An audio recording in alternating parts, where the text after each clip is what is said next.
Good morning, everyone. Thank you for joining us for our Teaching with the CIA from C-TEC here in Newark, Ohio. My name is Terry Ann Parks, and I'm the Director of Regional Recruitment with the Culinary Institute of America. And we're so glad that you could join us today for this event from all over Ohio and Pennsylvania to learn more about the Culinary Institute of America. We have schools and students at this point. Of course, C-TEC is here today joining us. We also have students from Ohio High Point Career Center, BDCTC, Central Westmore, and Tri-Rivers joining us today as well. So thank you for your time in joining us. If there's any schools that are joining us via live feed that haven't checked in with us yet, if you would please email us at mcarnahan@ctec.edu. Let us know what school you're with and how many students are in your classroom. We'd really appreciate it. And then, of course, if you have any questions throughout our demo and presentation today, please use that email address as well so that you can ask those questions of our chef who's demoing. We have a fantastic program for you this morning. Chef Arnym Solomon is with us. Arnym is a 1967 graduate of the CIA, former faculty member at the college, and a trustee emeriti of the college. He's got a great demo planned for you today. You're going to learn a lot about the Culinary Institute of America, the basic fundamentals that you'll learn at the college through his demonstration. Of course, have the opportunity to ask him questions as well, too. And then following Arnym's wonderful demo, Jennifer Russell, who is our Mid-Atlantic Admissions Counselor, she's responsible for all of our recruitment activities in Ohio and Pennsylvania. She'll be doing an admissions presentation to talk about the benefits of a CI education, the opportunities to study with us, as well as job opportunities after graduation. And we really hope that you enjoy our program today. You ask questions, and we're here to help you through that process and to find the culinary school that's best suited for you. We know that by doing this type of research, you're going to find that CIA really is the best buy for your education dollar. So thanks again for joining us today, and I'd like to pass it off to Chef Arnym Solomon. Thank you, Chef. Thank you, Terry. It's my pleasure to be here today. We're going to do a very simple soup. It's one of my favorites. It's called curry cream with scallops. And I don't know how many of you have had curry in this way, but I think it's very interesting. First of all, curry is a spice that is it's a combination of spices. It's not just one spice. It's many spices put together. You know, cream of tartar, cardamom, turmeric, and as you go around the world, you'll find that curry comes in different colors: red curry, green curry. Thailand has a green curry, red curry in Far East. So the curry I'm going to use today is yellow curry, which is very popular in India and the Southern Caribbean. And when you buy curry, one of the ways you can tell if the curry is fresh is to put some curry on a napkin like this, and then just rub it on the napkin. Open it up, and if that napkin is yellow like this, it means the curry is fresh. The oils from the curry just transfer itself to the curry. The reason I like to show this is because most people use curry and they don't even understand that curry does dry out. And this is pretty good. You can see there is a yellow tinge on the napkin. That's a good thing. Okay, we're going to get going here.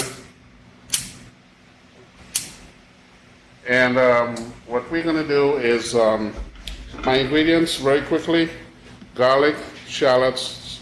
I have scallops, cream, stock, and the juices from the scallops. I like to save the juices from the scallops because it adds flavor and fortifies my soup. And we're going to get going. I'm going to put some clarified butter in the pan.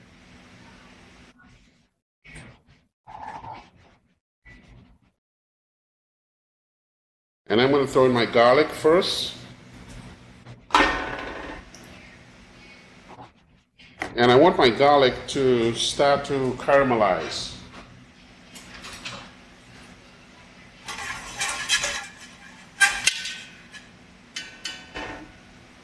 It's important that we stick with the method that's provided in recipes because there's a reason for it.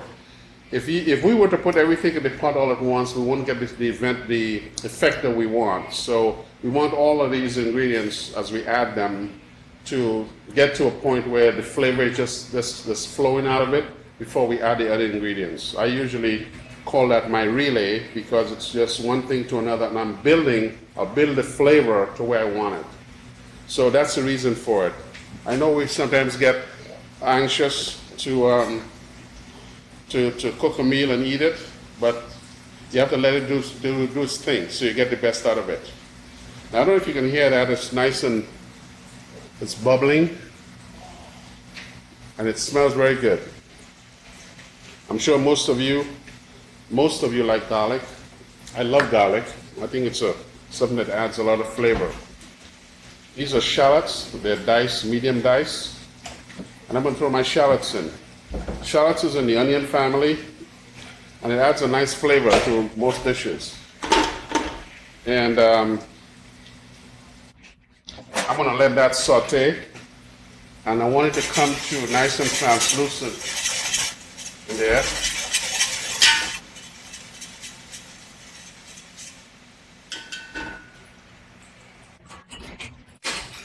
And I'm going to put a cover on it just for a little bit. I want it to steep and get pretty hot. Now, the scallops, I'm going to throw in whole, and I'm going to let them cook very slowly. We don't want to overcook the scallops. I'm not going to put it in yet because they cook very quickly. So it should be nice and plump and juicy when you eat it. The stock, of course, is going to fortify the soup, give it a little more flavor. And I like to use chicken stock. I think fish stock would be very strong, and I really don't want to take away the scallop flavor from this soup. So we're combining scallop flavors and curry, which is awesome when you taste it. And it's very interesting. Okay, you can see the smoke or steam.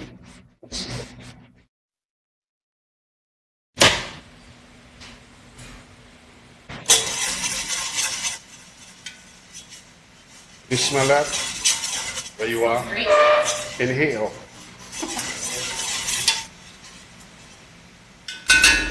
I get goosebumps every time I make this.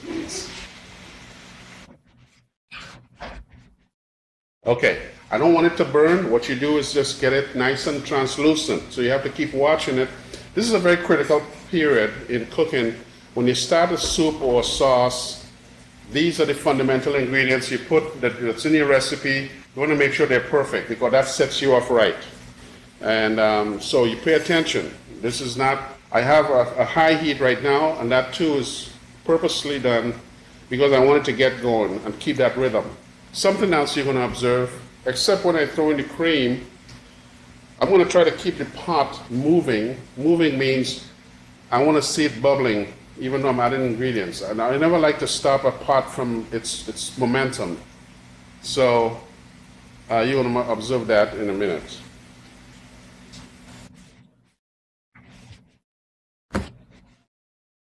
Okay. Next thing I'm going to add in there is some cream. And I'm not going to add all of it right now. Remember, I'm cooking with dairy here, so I have to be very careful. You don't want to overheat it. You just want it to be right. And I'm going to add my scallop, juices from the scallop. I'm going to let that get going. Now, while that's going, I'm going to show you something that I learned. You see me throwing stuff in the pot, and you're saying, okay, how measured are those things? Or if I'm going to put salt in a dish, I'm going to say, how does he know how much salt and pepper to put in there? Now, most of you, when you do a recipe, you have a mise en place, which is you set it up by measurement. So you just follow the recipe. I'm afraid that you can't leave it like that because I want you to taste the product.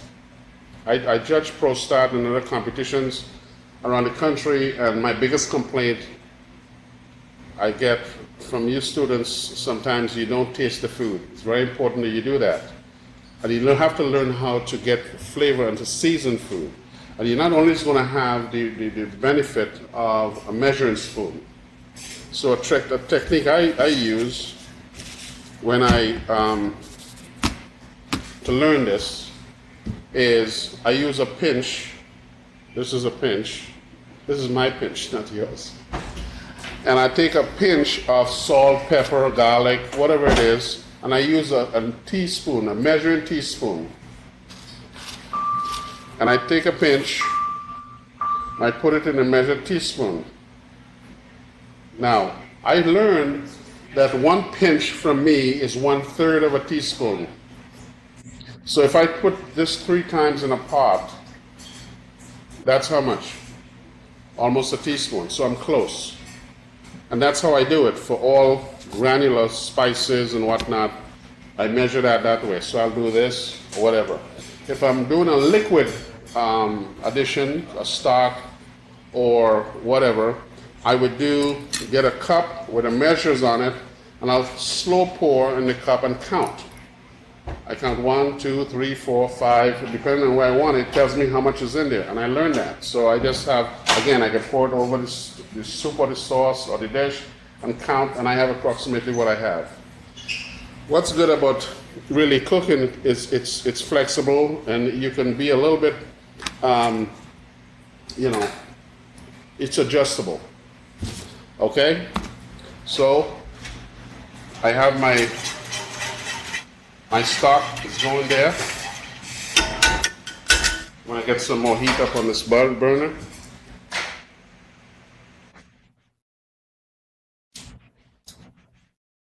Okay, it's coming up. Again, I have to watch it. I want to make sure that this does not burn. And I'm going to line my mise en place. Now, what I did this morning, I lined my mise en place up in the method in which I'm going to do this, so as to keep going. I don't have to run all over my board to look for it. Okay?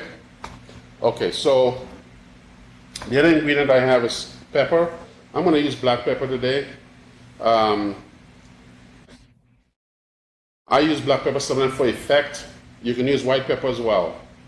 And white pepper, of course, is a lot finer than black pepper, but I like black pepper. I like to see it.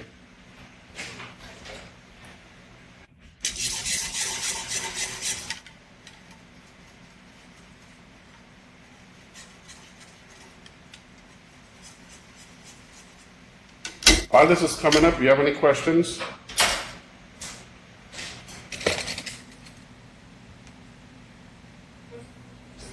What's the most unique thing you've cooked or eaten? The question is, what's the most unique thing I've cooked or eaten? Well, I'm from the Southern Caribbean, and I eat baby shark, blue shark, and baby hammerheads are very tasty. As you know, shark. What does shark taste like? Shark is a very firm white meat, very firm white, mild in flavor. And as you know, a shark has a it doesn't have a bone. It has a cartilage, and that is very interesting and very important for you to know, because when you bone a shark out, there are not a lot of bones going east, west, back, north, and south. So it's all meat. It's very firm and it's very mild. It's almost like eating a steak. So that's how it goes. All right, I'm going to add my curry to this pot.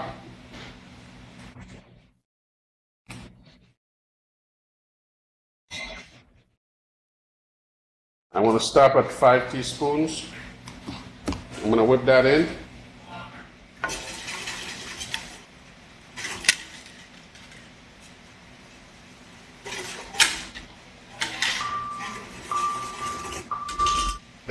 There's nothing finer than a shark sandwich. When you have about 5 sauces, you can put on it as well. Would you say shark tastes like chicken? The question is, if I would think shark tastes like chicken. Well, when people say that stuff tastes like chicken, That's a cop-out. I'd say no, it does not. It has a very mild, it's not very fishy in texture and flavor. It's very mild, but it's very dense. It's a dense meat sauce. So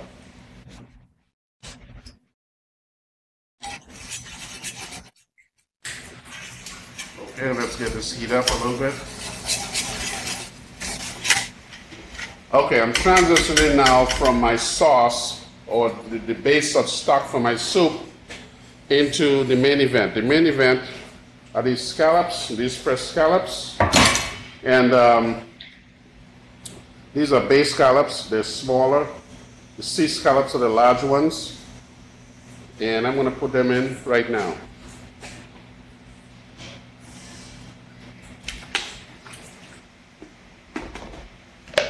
Again, I don't want to overwhelm the pot.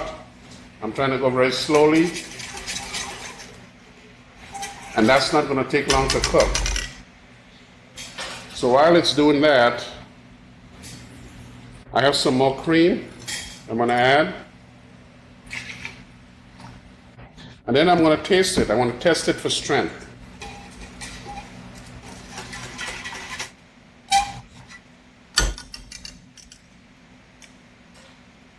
Now, the way I taste food is as follows. Many chefs have different methods of tasting food. The main thing is you don't want to cross-contaminate what you do. I usually designate 1 spoon to my pot. So in front of every pot I have on the stove, I'll have a spoon there. And that belongs to the pot, that pot. If I have 4 or 5 pots down the road, I'll have 4 or 5 spoons. And I keep 1 spoon with me. Now, that saves money because I'm not throwing away a lot of spoons. But I would come by, pick this spoon up, that's by the pot, take this spoon from wherever I have it,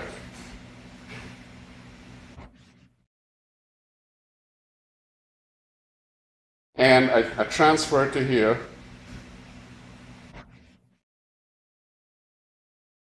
This is the pot spoon, I put it down. So, it's not going to my mouth or anybody else's. And I walk away. This is my spoon. And I'll use that as that method down the road. Now again, some chefs have different methods of doing this. And what I just learned by tasting this soup, I need a little more curry.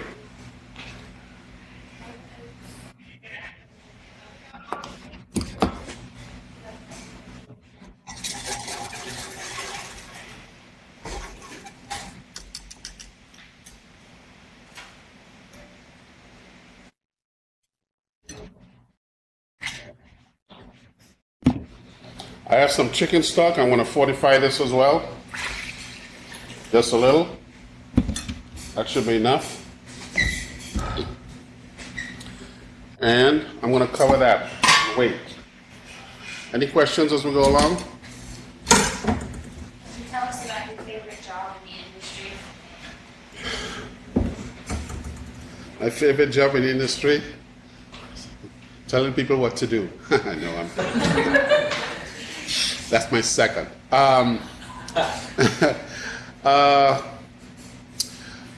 You know, I tell you, I'm a hands-on person, and I really like to get involved in creating things. I made that part of my career. My career started really in art, and I went over to Gamage, and I always wanted to do stuff from art. An artist uses hands, his or her hands. And so I get a lot of joy out of doing that, and of course creating things. I like to create dishes, hence what I do. Part of my life is research and development, creating recipes and formulas and so on for restaurants and restaurant companies, and I have a lot of fun doing that. It's really quite gratifying when you can make a dish, just get some ingredients and create it, make something within the guidelines, and it comes out great. And I do have a lot of fun doing that.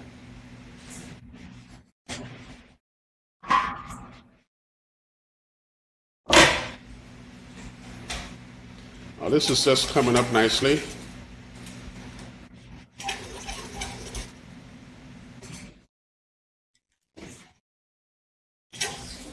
Any questions? What is your favorite thing to cook? My favorite thing to cook? Boy, that's a tough one. My favorite thing to cook, I like to saute. I'll give you a method. I like to saute, I like to roast. I roast at 220 degrees. You may, in the kitchen, you might roast at 350, which is common. But I like to roast at 220, slow. And I think it comes out, you end up get a better product that way. And like brisket, I'll roast for 16 hours at 220. Get it nice and tender. Now I'm going to add some salt to this. And I'm going to taste it. There we go. Question came in. What is Your favorite part about being a chef? What's the favorite part of what? I'm sorry? What would be your favorite part about being a chef that has trouble on the work? Well, like I said, I like to work with my hands and I like to create things. Those two elements of what I do really is very enjoyable for me. And, you know, to make people happy. And as you get into it, you'll find out that those two things in your life, the passion for that is awesome. If you can get those two working together, you're fine. Any more questions? I did my salt. Did anybody count how much salt I put in here? I put in about 3 pinches, right? That's about how much? 1 teaspoon, right? Okay. This is pepper.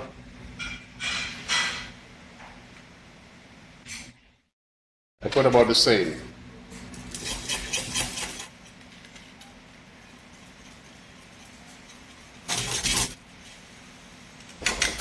Now, in 2 seconds, 1, 2, I'm going to taste it again.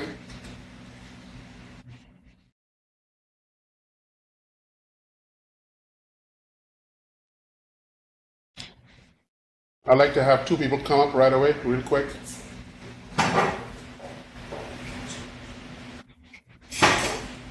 I'm going to do something called triangulation. Come over here.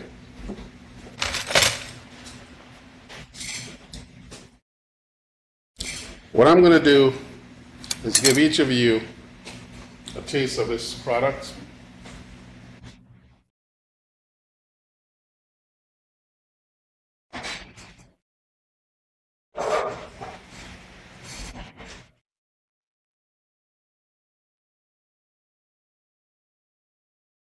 And taste it and tell me if you think it's seasoned evenly. Salt, pepper, how does it taste? I think it could use maybe a little bit more salt. A little more salt. What do you say? I think it's good. I think it's perfect. Okay. Do you want to? I'm the third person here. I'm the third person. I'm going to pull this off. If the heat. In fact, I'll just do this. I'm the third person, so I'm triangulating. This is something I need for you to practice. Always ask your fellow cooks or chefs. I think it's perfect. Hold it, I like you know, salt, so. every time I make this, I make it better. This is unbelievable. So what I did was triangulate. Remember, my point is this. You're not cooking for yourself, you're cooking for other people. So it's not necessarily what you feel, you want to get a feel for how other people would feel when they taste it. So remember that, you're not cooking for yourself. Any more questions? What got you interested in cooking? I'm sorry? What got you interested in cooking? What got me interested in cooking? I was a starving artist. Well, my dad, thank you very much. My dad was a chef, and my brother was in hotel industry, and I was an artist. And short story, I crossed over into gamage, which is cold meat and, you know, aspics and terrines and all that. And you know, garde manger is a department where you have to use all the artistic, the talent, ice carvings, tallows, and all that. And that brought me back, that brought me into food service, this end of it. And since then, I've been very happy with it, and I grew, and I learned the hot side of the business, and the rest is history. So, any more? We had a question come in, and people would like to know if you could cook anywhere in the world, where would it be and why? If I were to cook anywhere in the world, where it would be? I would say if I wanted to cook anywhere in the world, it would be in the Caribbean. And the reason is I have access to a lot of fresh seafood immediately. It's a short distance to get it. I don't have to order it and wait the next day for it. I have seafood, I have fruit, I have vegetables, and those three are my preferences. Where I grew up, there was not a lot of farms with cattle and all that for steaks. I used a lot of prepared foods, so that was always my love, to have fresh fish and seafood with vegetables and so on. So that's what I like. Another question that came in: is it better to measure or guess when adding spices? Is it better to measure or guess? Well, neither. Measure is what you want to do, but the point, the demonstration I try to show you is how you can get off of using this measurement every time and make sure. I think you want to have exact measurement. However, when it gets down to flavor and finally tasting the product, then it goes into how more or less and how much more you're going to put in. So it's something you have to learn. Don't worry too much about it right now. You folks are just learning fundamentals, so you're going to measure everything. But you have to get off of that and be able to go to a pot, it's a gallon of product, and understand how much salt or pepper. And I would always go less than more, because you can always add. So that's something you have to learn. It's not that difficult to do. I know it seems like it's far away right now, but it really isn't. It'll come on fine. Okay. Any more questions? What do you find challenging about working in the food service? Challenging? Yeah.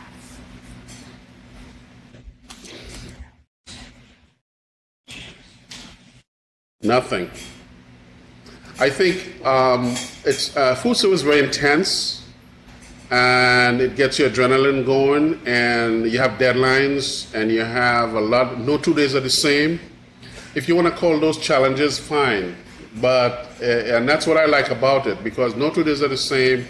And when it's over, you feel real good about it, because you did it, you get it, you made it happen. So I don't really see what some folks might call problems in this business, really something that I'd run away from. I'd want to meet the challenge and make it happen. In this industry, as a chef, you have to understand how to make things happen and recover from diversity. You might have diversions in the kitchen on a Friday night, and you get hit with a lot of tickets, and everybody's yelling and screaming at you, and you make it happen. You just don't fold, just do it. And I get a lot of excitement out of that. So, okay, any more? I have just about a minute. I'm done? Okay. Any more questions? What advice do you have for a student as they prepare to enter the CIA? Students, what advice do I have for a student? As they prepare to enter the CIA. Are they prepared to enter the CIA? Okay, that's a really good question. First of all, I would like you to understand a little bit more, as much as you can, about the industry that you're getting into. Food service, particularly in the kitchen, is very intense, it's very challenging. So I would say to you, understand what that is. You're going to be working on Sundays sometimes. You're going to be working on holidays sometimes.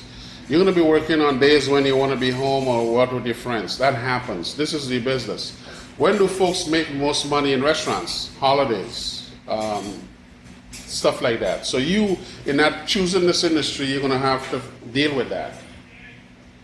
we like folks coming to our college that understands that concept, because we want to make sure when you get there that you succeed and you don't say, well, I didn't know it was going to happen this way. I didn't know this was going to be that way. So it's a very intense business, and we want you to feel comfortable when you get there and you understand that. Now, it's not necessarily going to be that way all the time with you, because as you develop your skills and you become more proficient at it and you get promoted, maybe you don't have to work on Sundays. Maybe you make the schedule, whatever, but you can work yourself out of that. Let me say this. Nothing good comes easy. I don't care what you choose to do. If you want to choose to do it and do it right and be good at it, it takes a little bit of commitment and passion and overcome all of these little things you might think about right now. At your age, you're still growing up when you want to party and all that, and there's nothing wrong with that. I did that myself. Actually, I'm younger than I look, but partying did that to me. But I would say to you, be patient. Just put your shoulder to the wheel and be passionate about what you do, and it'll work out. It'll work out. Yes. That being said, what is your favorite thing about the CIA as a student? My favorite thing about the CIA as a student, I would say the dedication and the passion of the chefs I work with. They're caring about me and my education. They're caring about how I do things. They understand that I was young and I was not very knowledgeable about the business. And they really work with me very closely and work with every other student. So that was very, impressed me a lot and helped me learn. Okay? Any more questions?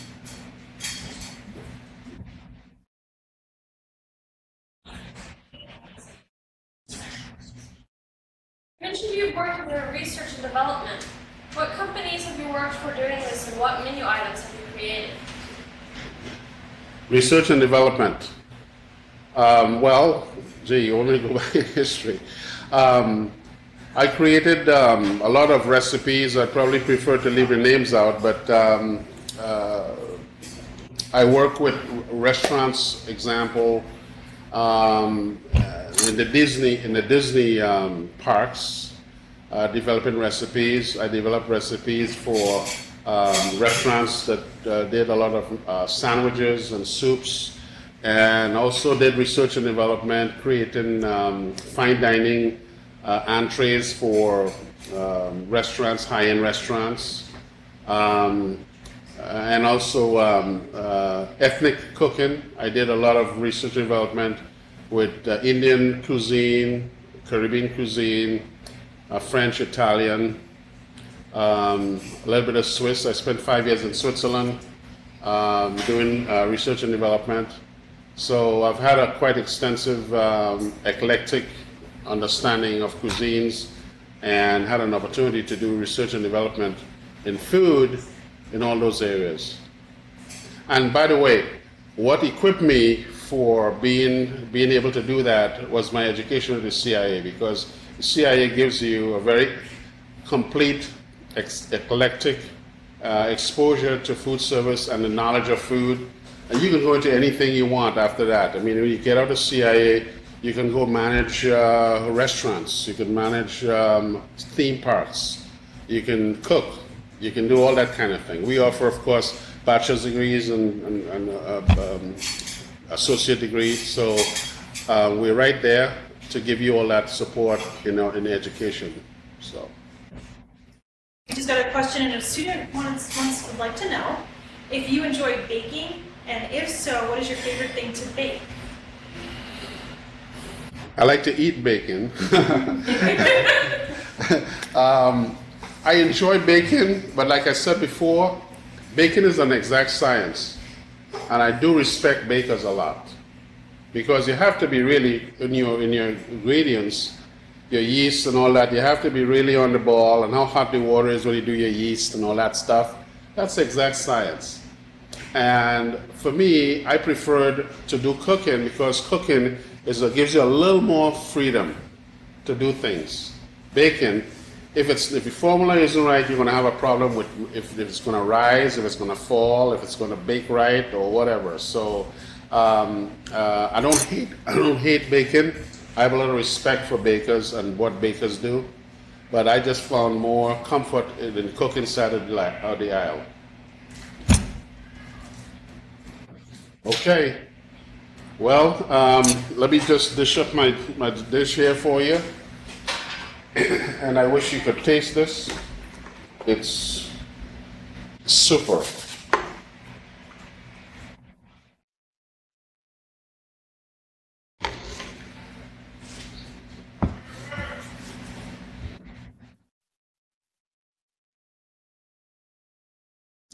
Now I keep the product off the rim. The rim I call the frame.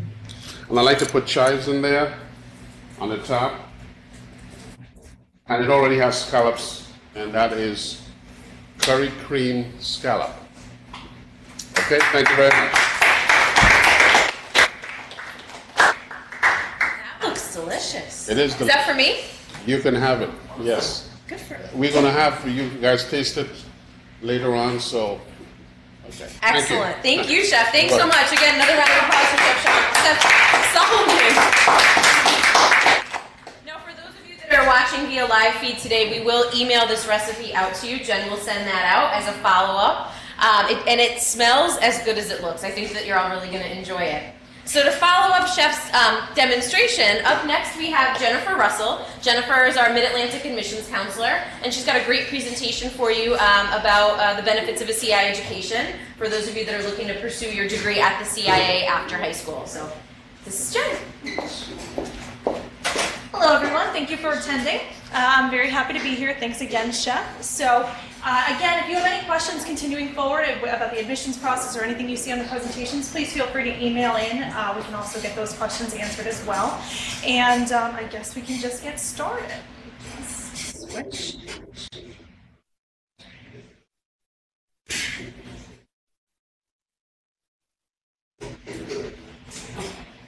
Okay.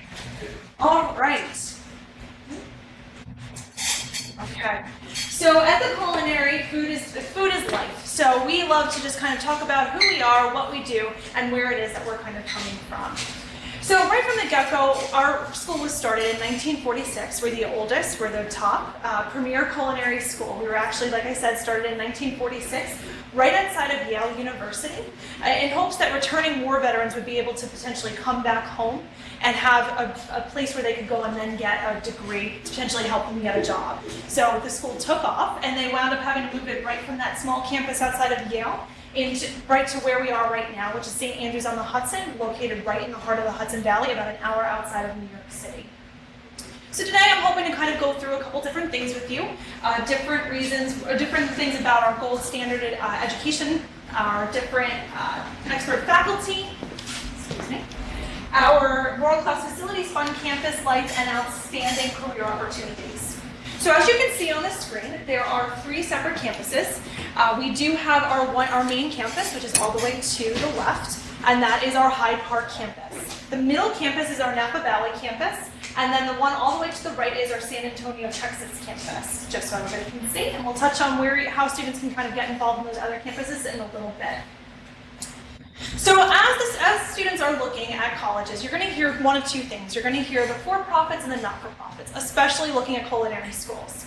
So we are a true not-for-profit, and essentially what that means is that every dollar that is going into the education, since we can't pocket it necessarily, it's going right back into the education of the students. So you're going to be getting the freshest ingredients, most up-to-date equipment, and all of our facilities are constantly being updated and renovated and making sure that all the students will have the opportunity to really be able to get the full feel. And then we're also accredited by the Middle States Commission on Higher Education, which is the same accreditation process that schools like Vassar or Yale or Harvard may go through in order to get their ability to give degrees.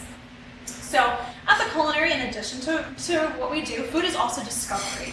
So we really try to make sure that we're good at the things that we know, so why not be good at the two best things that are with the culinary industry, the culinary arts and baking and pastry arts. So students will receive over 1,300 documented hands-on learning kitchen hours. So really from the get-go, the students are entering, they're working in the kitchen, really getting that feel. The classes can range anywhere from 4 to 6 hours. So really rounding out what it's like to be in the culinary program, just so, just to make sure that that's exactly where the students want to be.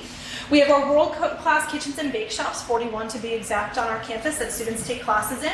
We have our different professional studies in nutrition, wines, customer service, which we can touch on all of those. And we do have a 15-week paid externship, as well as advanced career opportunities for students that may be coming with a degree already. Good. Okay. Oh yeah, and then the two majors are going to be our culinary and baking and pastry arts, and these are our associate degree programs. So these are just kind of a snapshot of some of our some of the classes that students will take. Everything from culinary fundamentals all the way up to different cuisines. There's actually a seafood class for students to take. It's kind of going back to what Chef was talking about, how we got the opportunity to taste a baby shark. You will also have that opportunity on campus, which is really neat.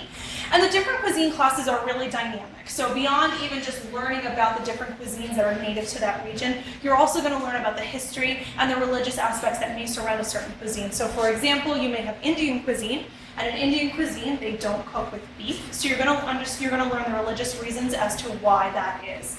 And then for baking and pastry students, you're going to take everything from baking and pastry techniques, your general breads, general pastries, all the way up to plated desserts, and kind of how to market different dishes in that regard. So really dynamic program. And in between the first and second year for all of our students, we have our externships. So those are 15-week externship opportunities for students. Every student has to take it. We do have 1,200 approved locations across the United States. So for students that are interested in coming back to Ohio or Pennsylvania, you can absolutely do that. If you wanted to maybe go someplace really warm, which I think a lot of us are kind of tired of the winter, so you may want to go to Hawaii, you may want to go to California, Florida. All of those different locations are approved for students, and most of them are paid, and most of them do include housing, which is a great opportunity for students as well. And we have a variety of different specific sites, which I think we're going to touch on in a little bit on that slide, later on in a different slide. So we do have, once the students return from their externships, we do have 4 award-winning restaurants on campus that all of our students will take classes in. So our first one is our Apple Pie Bakery Cafe, geared more at what the baking and pastry students may be interested in. That's our only real casual dining restaurant on campus, the only restaurant on campus that also does not require reservations. They have a lot of really just delicious desserts, everything from macaroons, but then they have things like salads, soups, sandwiches. The mac and cheese is my favorite. So there's a lot of really great things just to kind of get in, specifically for, like I said, for students that are potentially looking to open up their own bakery. Caterina de Medici is our Italian restaurant, so exactly as that sounds, but it's more traditional Mediterranean food, so you may not see your lasagna or your spaghetti and meatballs, but you may have pheasant ravioli on the menu, so variety of different things for students. Our American Bounty is exactly as that sounds. That is our American restaurant. So they really focus on studying different cuisines from all over the country, which is a really dynamic program because, truth be told, students may not be coming back to their hometown to work, right? They may wind up in a different area of the country. So to be able to really venture out and understand different things. So for example, if you're studying maybe New England, you're going to learn about the different chowders and the different shellfish that are native to that region. Then our Bocuse restaurant is our French restaurant. That is pretty much, again, very, very light French cuisine, which is delicious. And they do one of their specialties, which is my favorite. They have tableside ice cream. So they will actually come out with a hand mixer with cream and liquid nitrogen and mix ice cream right there tableside for you. So if you get the opportunity to come onto campus, definitely take advantage of that for sure. And then once the students are done taking classes in those restaurants, they will have the opportunity to move on to their bachelor's degree. So that is 17 months for all students. So essentially a 4-year degree can be done in 38 months. Those programs are going to be in management, culinary science, or applied food studies. And we do have different travel opportunities, which I'll touch on in a very short bit. But first, I'd like to just talk really quickly about the Bachelor's Fast Track. Any students that are coming in with AP credits may have the opportunity to potentially transfer those in. And these are some of the classes that students will have the opportunity to take in each of the majors. Obviously, this is not all you're going to be taking, but this is going to be some of them. So for management, it's going to be with a food, kind of through a food scope. So financial accounting and management specifically for food. You may take human resource skills and organizational development with the intention of the food industry, kind of under that umbrella, which is really neat. Food marketing, for example. So different times of the year, obviously, different industries are going to market different things. Like right now, they're marketing pumpkin. That's the main thing. So a lot of these places, you will be able to find pumpkin outside of just this time, but they're really creating kind of a call to action, making people want to come at that exact moment to receive their pumpkin. So culinary science is pretty much for students that want to work with flavoring, packaging, kind of the food, that kind of more industrial side of food. And then our applied food studies is for students that may really enjoy working in the kitchen, but it may not be for you forever. So you can kind of go into the food critic, food journalism type realm from there as well. So three very dynamic programs. And then built into each of those programs, you will have the opportunity to travel. So we do have first and foremost our travel abroad opportunity. So you can go to Italy, France, Spain, China, different areas of the country, kind of take classes over there, but also you'll have the opportunity to be able to tour the different restaurants, which is really neat for a lot of students. I don't think that they realize, but they may wind up going overseas and opening their own restaurant or working overseas just in the kitchen over there. So it really gives you another networking opportunity and an ability to really see a different side of the industry. And then if you wanted to come back, you could also do your bachelor's concentrations in one of our other 2 campuses as well. So for a student that may want to take a full semester and study wine and beverage hospitality, why not go to the heart of the Napa Valley, right? So we have everything from farm to table, wine and beverage, Latin cuisines, and advanced concepts in baking and pastry. So a lot of dynamic programs really rounds out exactly what it is that the student may be involved in. And in particular, so if you are looking to do farm to table or Latin cuisines, you can do that in San Antonio, Texas. Farm to table and wine and beverage are in. And then and then the Latin cuisines is going to be in San Antonio, Texas, and the advanced concepts in baking and pastry is in our Greystone in our Greystone campus out in the Napa Valley. And all of our classes are taught by our expert faculty. So all of our teachers on campus are very skilled in the craft. We actually have the highest concentration of master bakers and chefs on our campus. So that's kind of a testament to who we are too, that all of these master bakers and chefs are on our campus, which is really cool. And then on top of that, all of them, like I said, are very skilled in their craft. So your chocolates teacher may not be teaching you your breads, or your cuisines teacher may not be teaching you your fundamentals. So as you can see on here, we have Chef Chang all the way to the right, and that she actually holds right now the record for being able to break down the chicken the fastest kind of in the entire world. Last I checked, I think it was 16 seconds. Last night we were kind of discussing maybe right around 20, but you can break down an entire chicken in under a minute, which is a really, really big feat. So, getting to our graduation rate. Obviously, we're all coming to college to graduate. So, on average, the national average of students that enter college that graduate is right around 51%. So that means about 50% of our students, the 50% of students in the country are not graduating from the school that they entered. So we're very, very fortunate to be able to say our graduation rate is around 83% from our associate's degree and 91% from our bachelor's degree, which is a really strong testament to the school, because they say the best schools in the country have the highest graduation rate. So for example, Harvard has right around a 99 to 100% graduation rate. So we're getting there right around 91%. So that's a big testament to who we are and what it is that we do. And for other schools that you may want to consider as you're moving forward, looking at some of these other schools and seeing what their graduation rate. So, for example, one of our Johnson & Wales is right around 58% from the culinary program. So that's something you also may want to consider moving forward.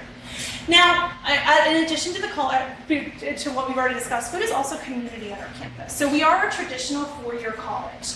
So we do have everything that a traditional college would have. So we do have our student athletics, intercollegiate athletics that compete with different schools all throughout the New York area.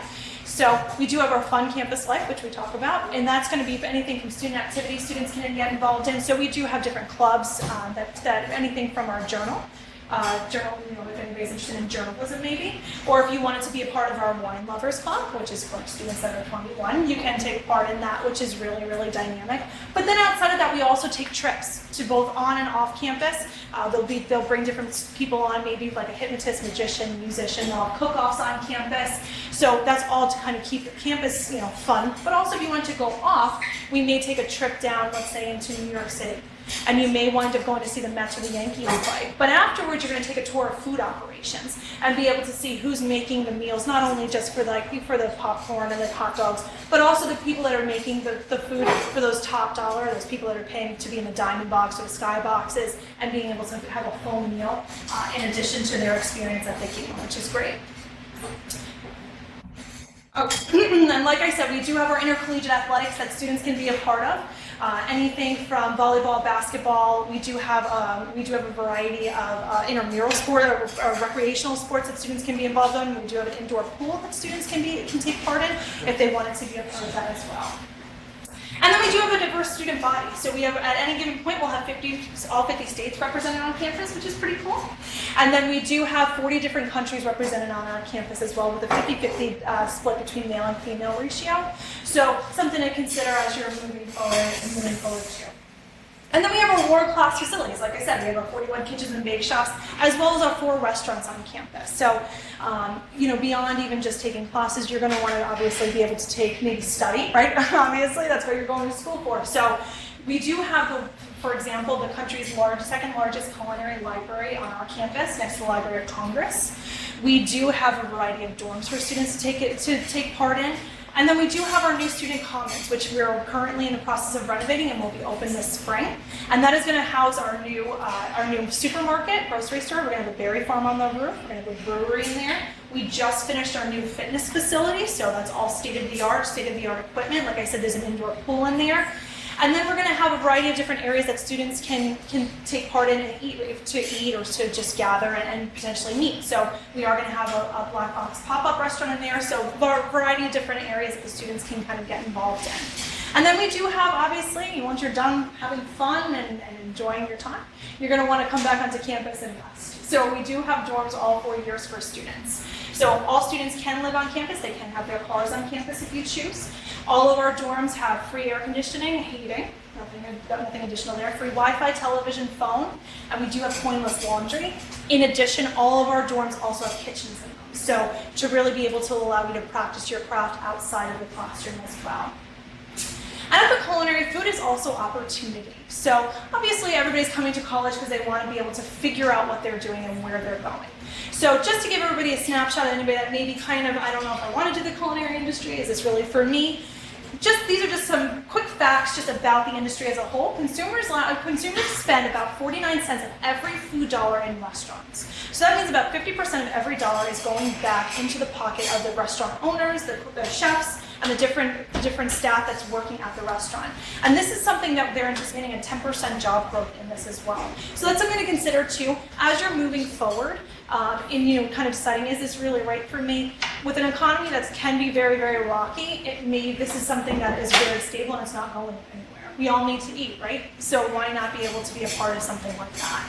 And the way that we ensure that is by our lifetime membership in an exclusive club. So quote unquote. So the way that we do that is we really provide students with great networking opportunities before graduation, but then after graduation. So we will forever be able to give you that opportunity to be able to place you in jobs. So students will have access to 46,000 a month that they can kind of network with and be able to meet. We bring career and job fairs on campus that are actively looking to hire CIA grads several times a year. So that's something to consider moving forward. And as you can see on here, these are some of our most notable, these are some of our famous alums. So the guy all the way to the left is Anthony Bourdain. He's a show on CNN. He's had one on the Travel Channel. Kat Cora in the middle is the first female Iron Chef. The guy all the way to the right is Steve Ells, the creator of Chipotle. So he graduated from our school too. Big fan of mine. I'm a big fan of that.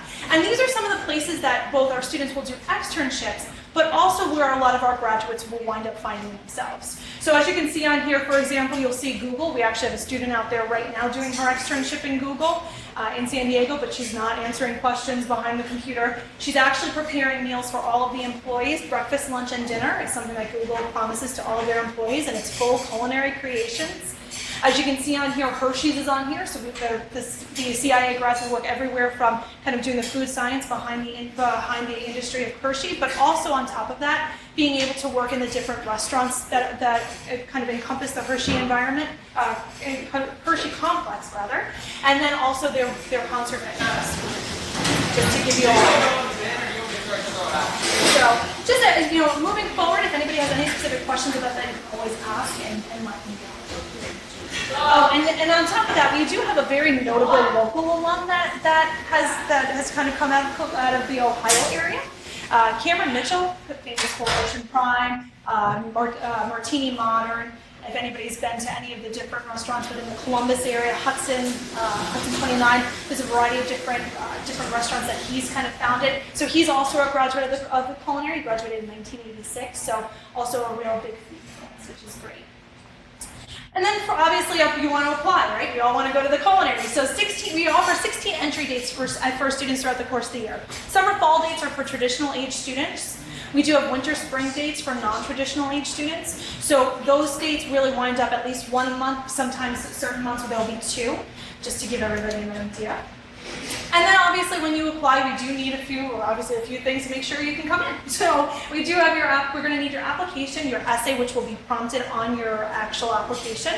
We do need your official transcripts and your food service experience. Now going to the food service experience, these are some of the different ways that students can fulfill their food service experience. So what we mean by that is every student that's coming to us has some form of food service experience. They know that this is what they want to do. They're not coming to us because they just love the Food Network. They really want to be a part of this industry. So students can either work or volunteer for 6 months, 10 to 15 hours per week at a non-fast food facility, meaning that 50% or more of the ingredients are fresh. And they can work in the front of the house, back of the house, and there's a variety of different areas that they can work in. Option 2 would be students can participate in a high school program such as ProStart, FCCLA, or School to Skills USA for at least 1 academic year. Or option 3 is to complete 12 credits of college-level courses, including at least 6 hands-on culinary classes with a C or better in the class, C+ or better in the class. So something to consider moving forward, and we do need that in order to apply for the students. Yes, and all of the schools that are participating currently in our live feed are actually option number 2. So this is just kind of a snapshot of our tuition and fees before financial aid. So just to give everybody an idea, 90% of our students at the CIA are eligible and receive financial aid from us. So that may include anything from need-based to merit scholarships. So on average, it's about $19,000 per semester. That's everything is included in that: books, room and board, ingredients. The only thing that students need to provide are their shoes. Uniforms are provided to you, so that encompasses everything. And the way that you're going to get different forms of financial aid is going to be through federal and state aid. So CIA grants and scholarships, low interest loans, and then if you are a veteran, there may be post 9/11 GI Bill benefits as well. And all of that's going to come from filling up the FAFSA. If you're a senior, you're going to be filling it out January 1st. If you're a junior this year, you're going to be filling it out January 1st of next year. So these are just some of the ways you can potentially get some scholarships. So on top of that, you do have our merit-based scholarships, our alumni referral scholarships. So if anybody knows an alum that may want to write you a letter of recommendation, please feel free to have them write that. We do have our SAT or ACT scholarship up to $2,000, so that's really, really neat. And then we have a variety of other scholarships for students, both on campus but even before. So if a school's an articulation school, we offer scholarships with that. If a school is part of a national student organization and may hold an officer position, they will have the opportunity to receive scholarships from FCCLA, ProStart, or Skills USA. And then once students are actually on campus, they can receive additional scholarships that they will also be able to apply for as well. So, I hope that through this presentation, we can all understand what the different things are that make everybody want to choose the CIA. Everything from our gold standard degree programs, expert faculty, world-class facilities, our campus life, outstanding career opportunities.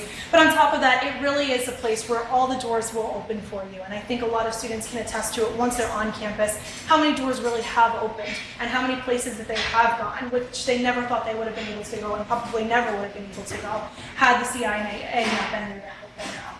So moving forward, I really hope to see all of you on campus. I really hope to see everybody be a part of our campus or any of the events that we have. And I will provide my information to all the educators out there. So if anybody has any specific questions in particular, we can definitely go through that and kind of see from there what everybody else needs. Jen, we had a question. Sure. If students want to visit campus, how could they do that? They can actually go onto our website. All of our campus visits are listed on our website. Our next open house is November 14th. So that would be a great day for students to come onto campus and see what we're all about. But then on top of that, we do have the ability to let students onto campus for information sessions.